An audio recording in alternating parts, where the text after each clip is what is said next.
It's very clear that when white people approach or engage with us, I am the one they feel comfortable talking to. I am the one that they want to take the order from. I am the one that they bring the bill to. I am the one that is deemed non-threatening. I am the one that is never loitering. I am the one that could never be doing anything wrong. And I feel like for the darker women in my family, that's extremely painful.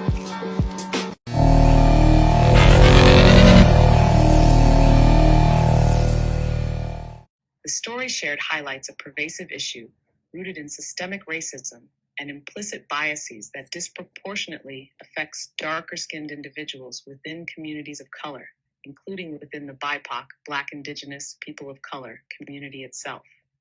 Here are the key factors at play in this situation that contribute to its racist and problematic nature. 1. Colorism.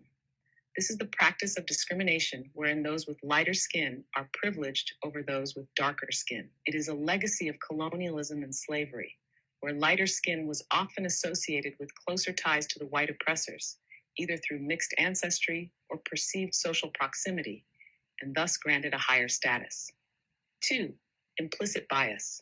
Implicit biases are unconscious associations and attitudes towards different races that affect our understanding, actions, and decisions. In this scenario, the preference to interact with the lighter-skinned individual over the darker-skinned women in the family demonstrates an implicit bias that associates lighter skin with positive attributes like trustworthiness, competence, and approachability. 3. Stereotyping and racial profiling. The assumption that darker-skinned individuals are more likely to be loitering or doing something wrong is based on harmful stereotypes that criminalize Blackness and darker skin. These stereotypes are deeply ingrained in society's psyche due to historical and ongoing racial profiling and media portrayal of dark-skinned individuals as more likely to be criminals. 4. White supremacy and racial hierarchies. At the root of these biases and practices is the structure of white supremacy, which establishes and maintains white as superior and Black and dark skin as inferior. This hierarchy is reinforced daily through systemic inequalities, media representation, and personal interactions. 5. Social and psychological impact.